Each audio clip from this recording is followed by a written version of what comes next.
Hey, what's up guys? This is Danny Ray and welcome to my walkthrough video of my single Do It Again. This is one of two records that I did for my EP called Mark 1 that was released about 2 months ago.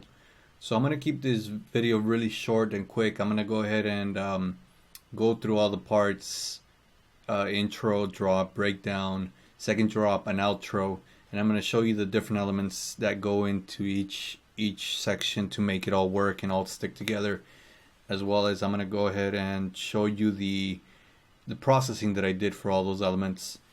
So let's go ahead and get started. I'm going to play a little bit of the intro so for those who are not familiar with this record can hear what's going on, and then I'm going to just solo tracks out individually.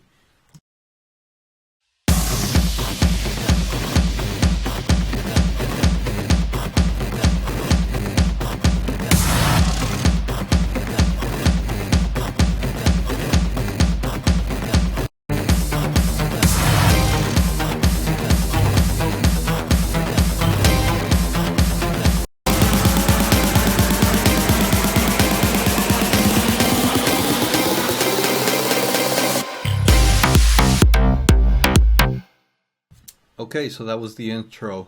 Let me go ahead and first go through this effects loop here that really makes the intro work, and it really makes it drive and it's jumpy, sexy, and in your face. So this loop here, it's actually a sample that I got from one of Daft Punk's records called Daft and Direct. I'm gonna go ahead and strip it down from all these plugins so you guys can hear the original sample. I had to dump it into Ableton, chop it up a little bit, and kind of like make it sort of have like some form of groove, so it wouldn't be so simple and so narrow. So let me go ahead and play this for you guys.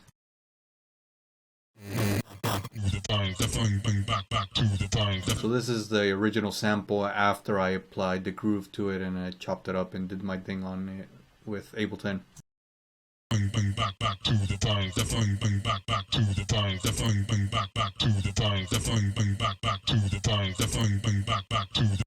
And then I'm gonna go ahead and I'm gonna start to enable the plugins one by one so you can see what each one of those is doing to the loop.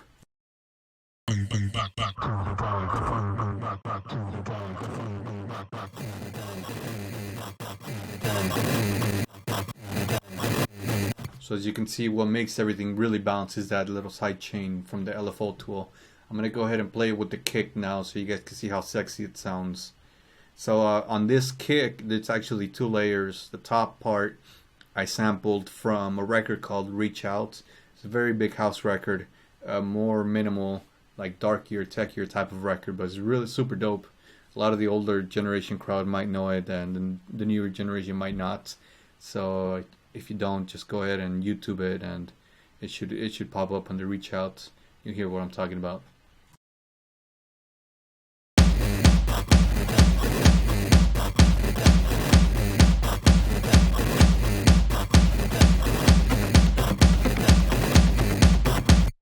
This here is just a simple arpeggiator on Nexus. It has some automation that it opens up as it goes into the drop. It opens up with the cutoff, and it also pitches up, so it's a really nice effect to make everything drive even further.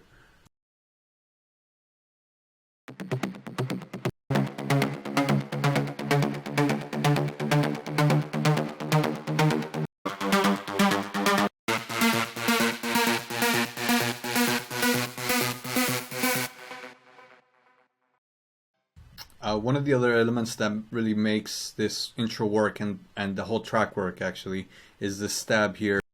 So this stab I sampled from a rap song called X, and it's by an artist called Exhibit.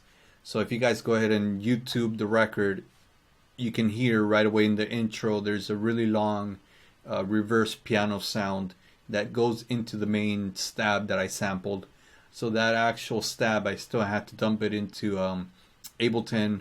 I really like Ableton because when it comes down to sampling and reprocessing and doing like a bunch of like chopping and shit like that, it's really easy. It's as easy as it gets. So that's where I like to do all of my cutting and stuff like that.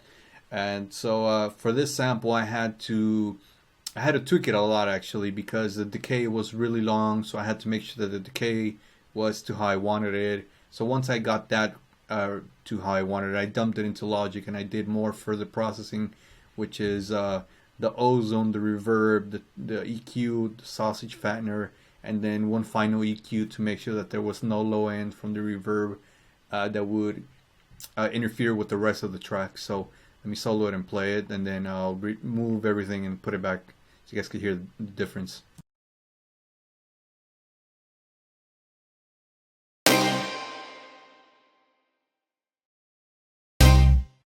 So that's without, that's a completely dry sample.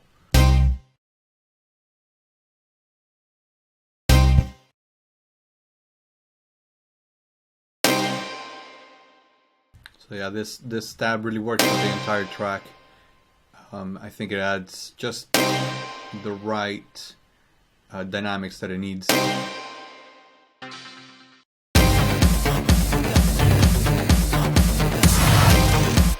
I'm gonna go ahead and play some of the risers for you guys so you can hear what each riser is doing and the different risers that are in the build up for the intro to really make it work.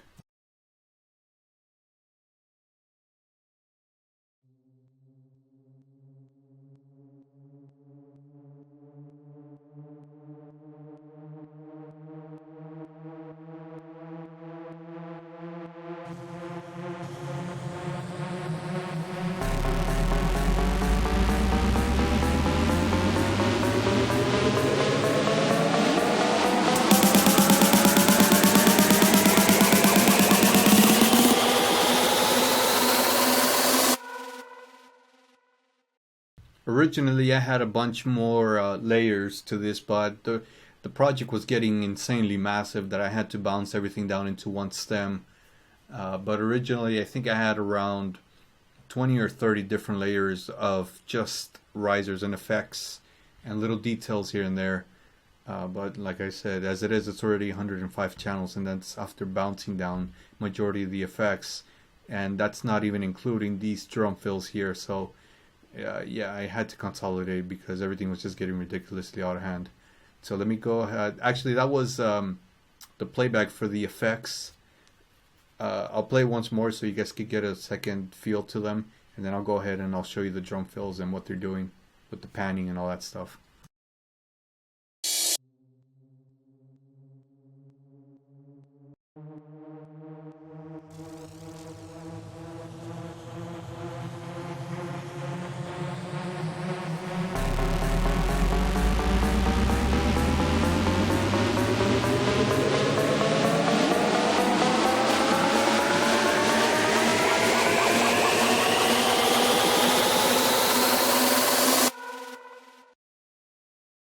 Okay, let's check out the drum fills.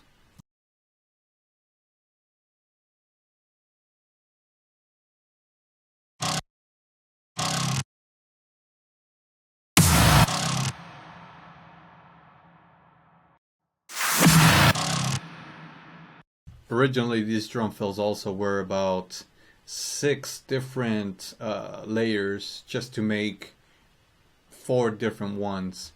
So this is one unique one, this is different, this is the same as this one, and this is the 4th one that is completely different from all the other ones.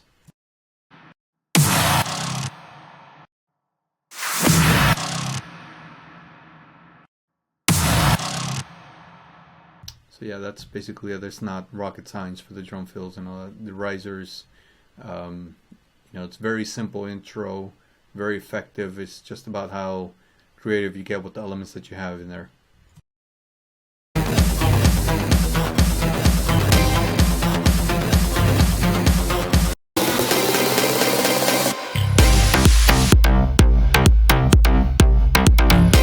Okay, so let's move on to the drop. Now for this drop, there's one main bass stab that pretty much everything is mixed around this bass stab. So I'm gonna go ahead and solo it, play it, strip it down, and so you guys get A and B it again.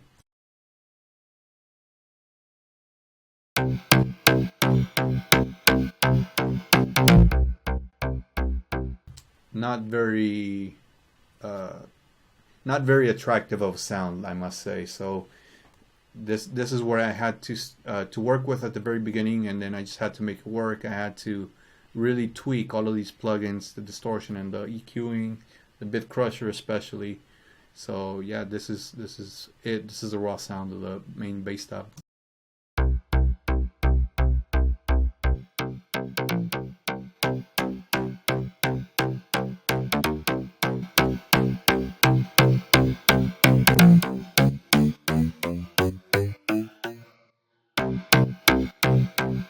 And to this I also added one of the sounds, one of the layers that I use for almost every single one of my tracks. I used it in Grim, also the record that I did for Size with Max. This is a really good layer that I save and I use for all of my tracks because it's just like it's the perfect decay, it's the perfect length on the tail. It works really good with almost anything.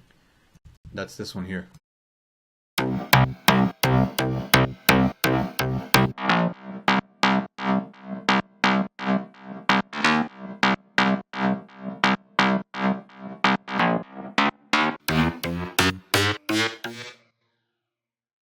And then to make this pop and stand out a little bit more, I bounced the main bass step down.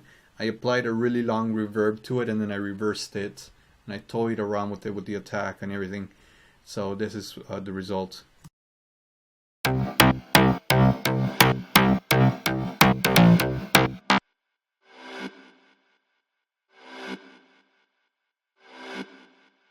It's a nice little effect to add to these sounds.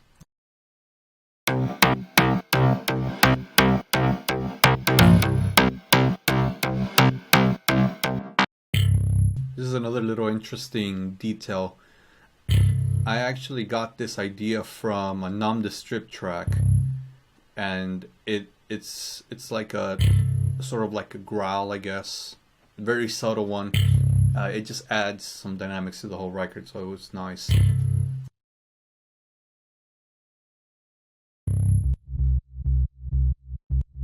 This is the bass line right here. One of my theories when it comes down to actual sub basses and bass lines is you're supposed to feel it more than you can hear it, and that's when you know when you have a really good bass line. Usually, unless you have a bass only track, like how a lot of the EDM tracks are now, you're supposed to hear it.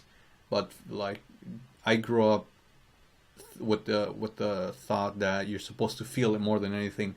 So with this bass line, it was a massive chain of plugins, and I had to bounce it down to audio because it was ridiculous. Kept overloading my computer, so it wasn't working. I had to bounce it down, and this is the end result. As you can see, it works perfectly with the kick, which is a fat ass kick. You can't go wrong with having a fat ass kick.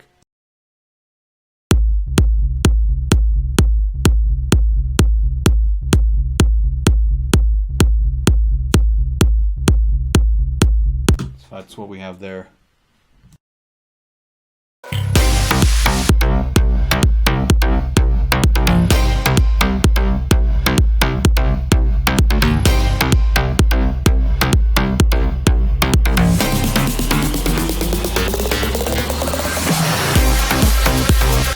Okay, so let's move on a little bit further down into the first main drop, and I'm going to show you the different elements that make everything work even more.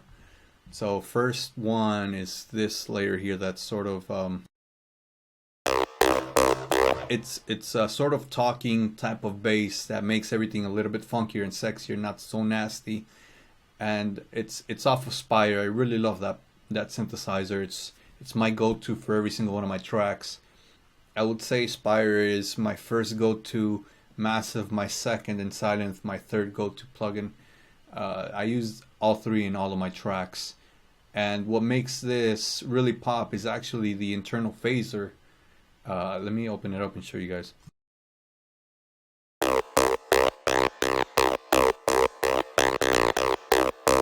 So it's this little phaser here. If I remove it, it's completely flat.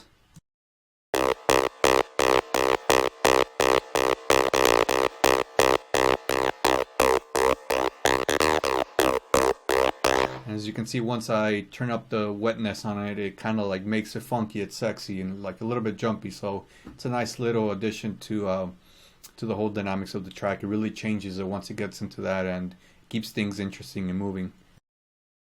Another little layer that I added was I actually sampled this stab from Ill Behavior, another size release that was done by Sid and Mednas, I believe. And I remember when I heard this record, it was the perfect frequency of a stab that I needed for this record to really make it crisp in the top end. So it worked out really good. So let me play it.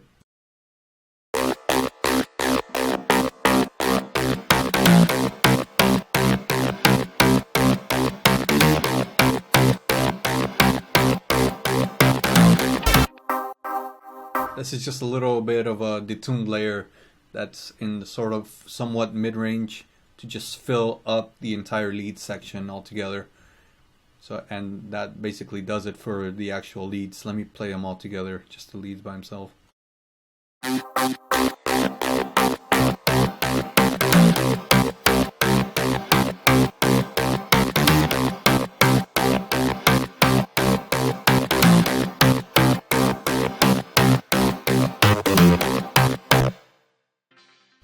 And then to that, to make the drive even more energetic, I added some sort of like effects that pitch up twice, 4 bars apart. That's what this layer here is, just one of them. And then there's another one. I'll play this one first.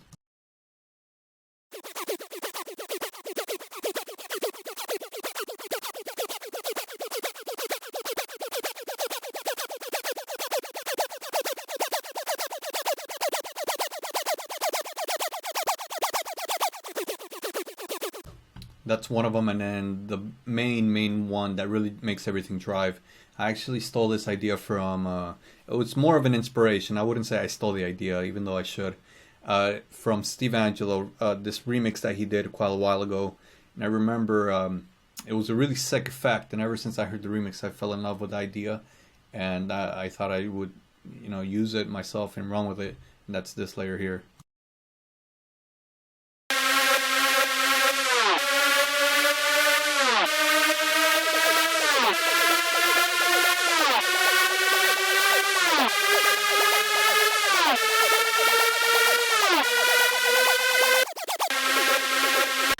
So as you can see right away, even without playing it with the rest of the track, it feels very energetic.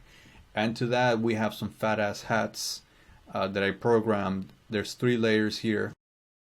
This is the first one.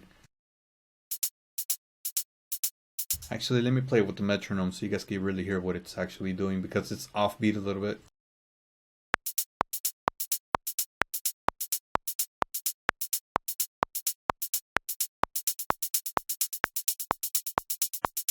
This is a little Axwell trick that I noticed from his records, his older records, and even his new ones now. He's the king of hats and making those hats really bounce. And I remember one day I was just like really paying attention to his tracks, and I noticed that some of the hats were panned, and 2 hats were playing. It was the same sound, but they were playing totally different patterns. And that's where I got the idea of doing this, and it's really sick.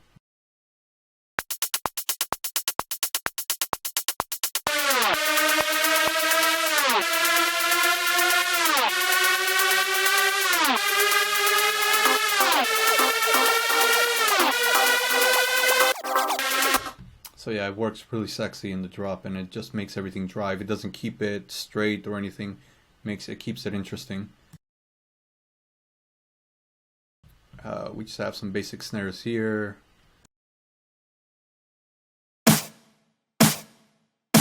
Some effects up here. This is some more detailing actually. Nice effect.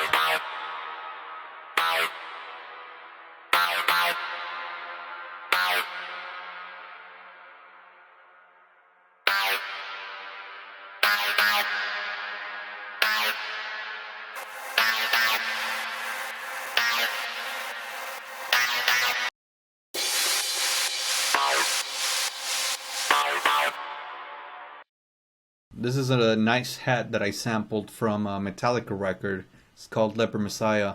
I remember listening through the Spotify playlist. I have all of their albums. I'm a huge fan of theirs. And one time, one of their albums was it was on repeat, I believe. And I got to this record and I was hearing it on headphones, and it had a crystal clear cut of their hats. So I was like, oh shit, I can use this. This is perfect. You know, nothing beats professionally mastered hi-hats. I mean, open hats for that matter. So that's where I got this hat here.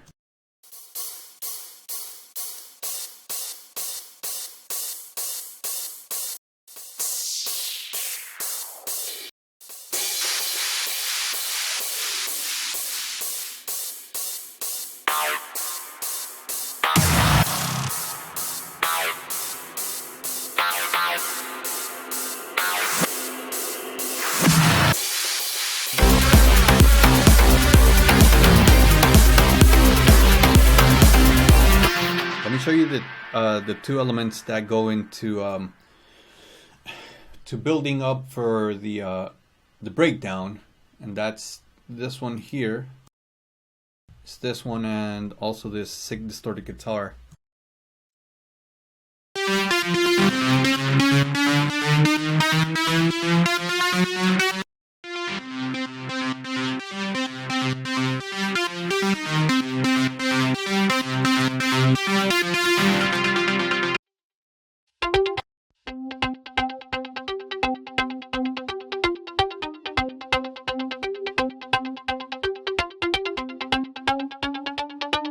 So those are basically the main two sounds that I'm going to be using in the breakdown.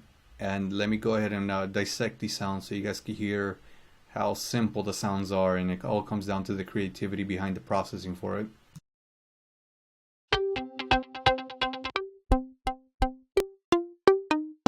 That's it. That's the basic sound. As you can see, it's a very simple pluck. You can find it in any plug, in any synthesizer for that. Anything basically, you can either recreate it. It's probably the default waveform on every single synthesizer.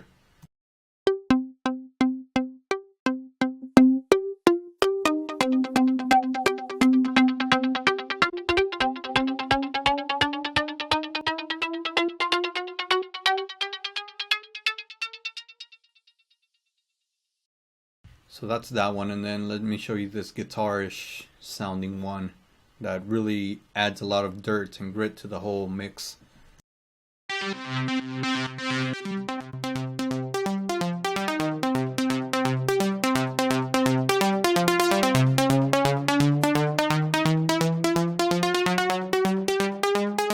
This is a sort of like arpeggiator type of sound with a little bit of a longer note. Let me check it out.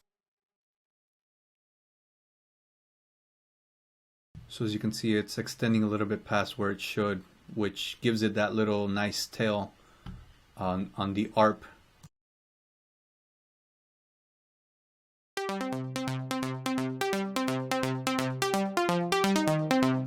And with that, I added some clip distortion, some more distortion to double up the sound and make it fat, some EQing, and a bass amp, some high cut, low cut for automation, and a sidechain.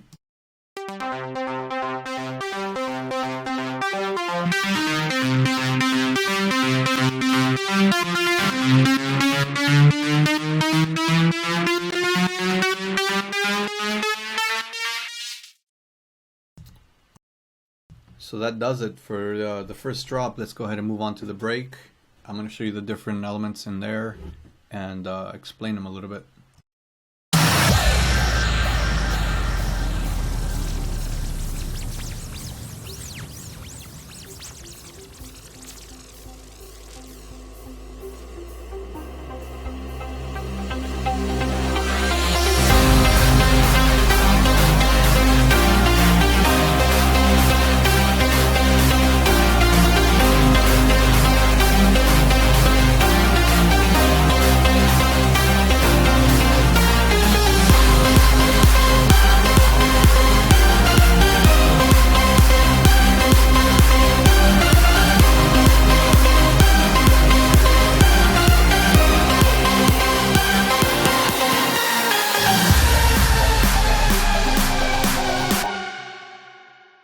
Okay, so that's the main section of the breakdown. Let me go ahead and show you the layers. So obviously this distorted guitar and the Artie pluck I don't have to show because you guys already heard it before it goes into the breakdown. These are all bass lines. Let me play one of them one by one.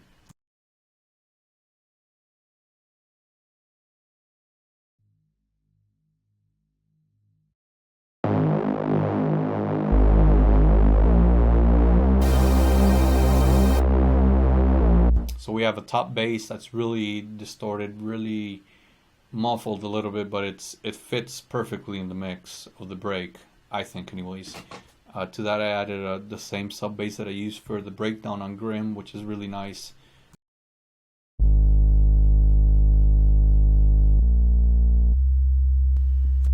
This is actually a bass that was made using the ESM, which is Logic's internal synthesizer. Really nice. I really love it.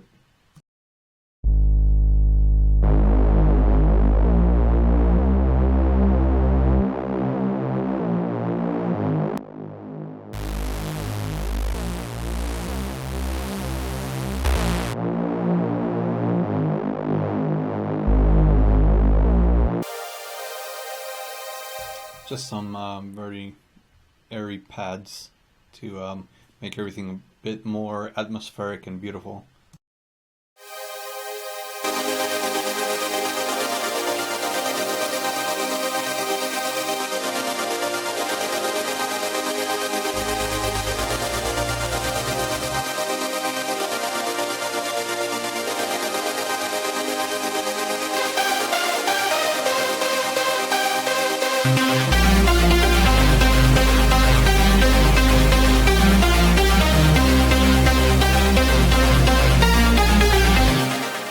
Most important section out of this breakdown is the piano. I was asked often about this, which piano do I use? Like a lot of people make a huge deal out of which sample-based piano you're supposed to use and whoop-de-woo. And to their surprise, when I would tell them that it's just it's the Logic EXS piano, they were a bit blown away, and I hardly have any processing on it, just some EQing, a Renaissance compressor, and a limiter. Nothing out of the ordinary.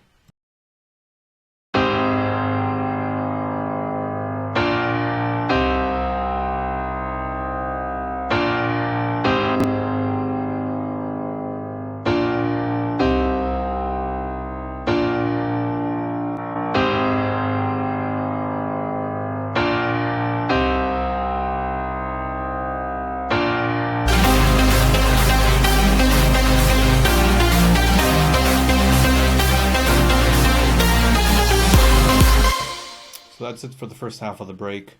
Let me show you these pads that I have in there. They're actually playing a different. They're playing the same scale, but they're actually going up in the scale instead of following the chord progression. It's a really nice trick.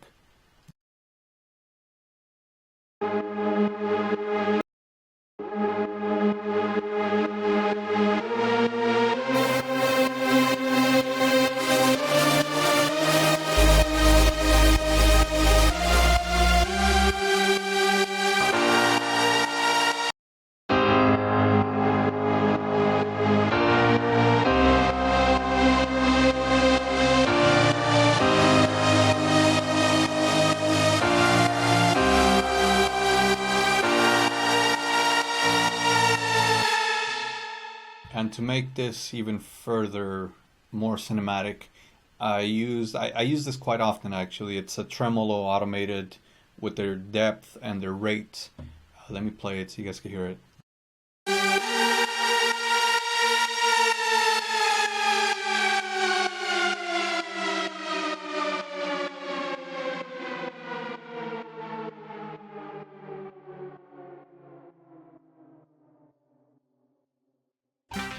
It's a really nice effect. Let me show you some of the extra effects that I added in here just to make everything even a bit further more atmospheric. These I really liked. I believe they're Logic's from Logic's library. I'm not too sure.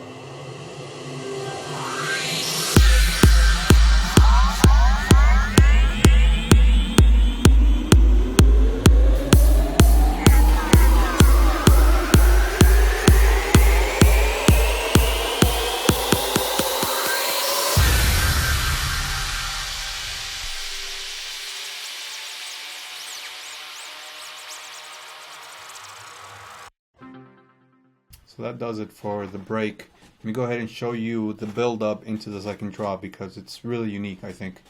I did something totally different with it. Let me show you.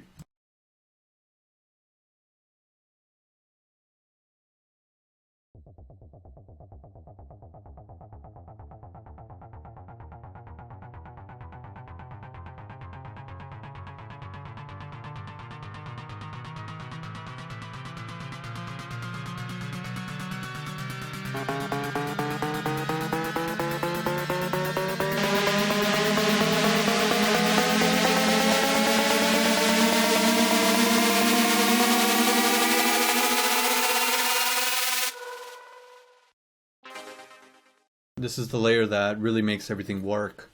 It's actually a single plugin from Logic. It's called Modulation Delay. Let me go ahead and play this for you.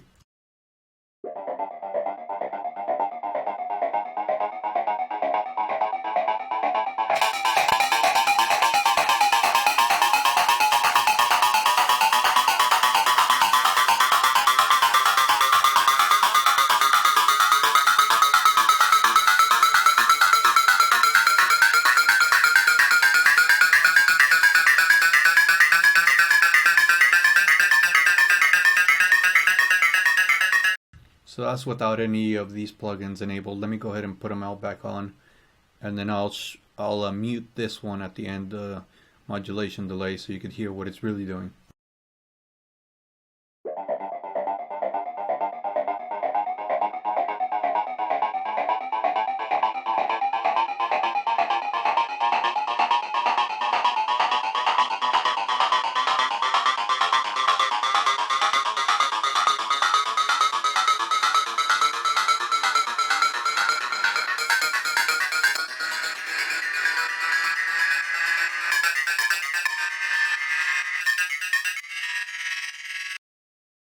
So as you can see, that modulation delay really works, really adds all the energy that it has now, which is something that I really needed.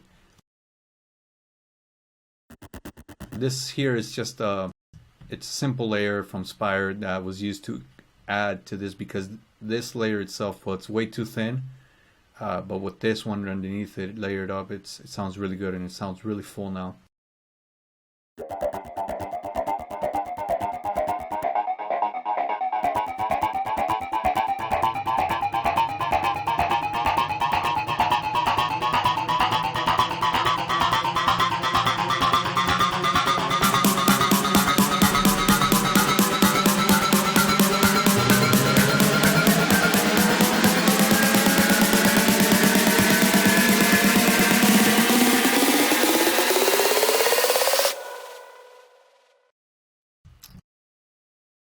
So that does it for the build up. Let me go ahead and basically the second drop just replays the all of these elements from the breakdown.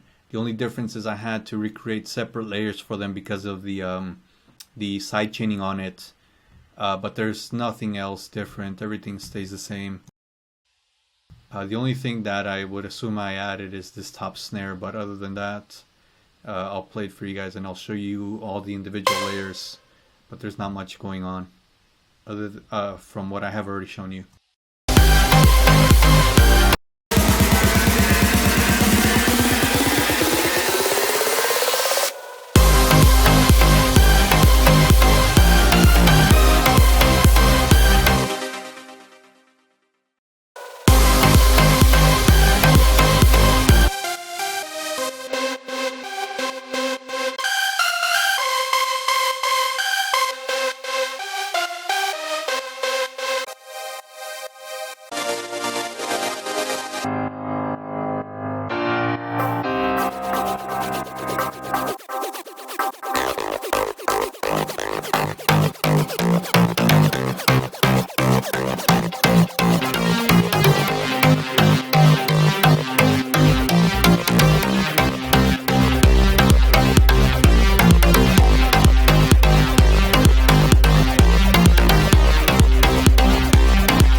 Same thing with the outro. It's the same thing as the intro, with the exception that this layer does not open up. It stays straight and it rides it out. That's this one here.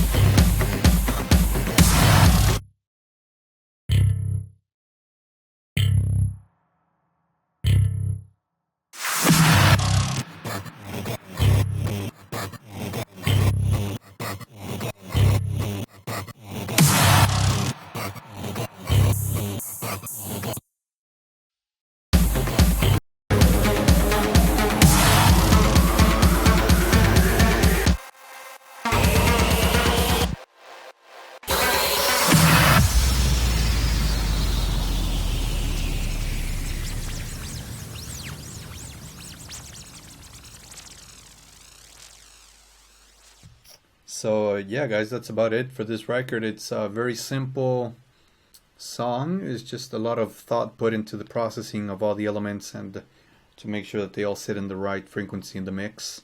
I hope you guys enjoyed it and learned something from it. I hope you guys apply some of the, even if it's the same sounds or loops, whatever these are, even if you apply those into your records, I hope you learned something from this. And I'll see you guys next time with another video. So I hope you enjoyed.